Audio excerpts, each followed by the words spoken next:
क्या आप जानते हैं कि रॉयल एनफील्ड मोटरसाइकिल्स की दमदार आवाज़ उनके साइलेंसर के कारण नहीं बल्कि उनके इंजन की डिज़ाइन के कारण आती है।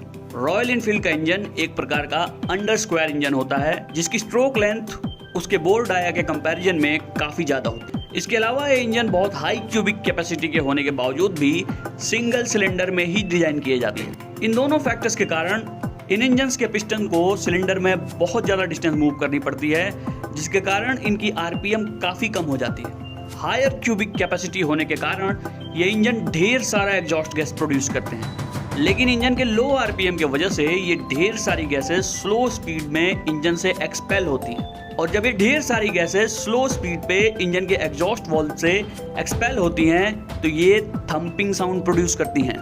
और जब इंजन की स्पीड बहुत ज़्यादा कम हो तो इस थम्पिंग साउंड को आप क्लियरली सुन सकते हो।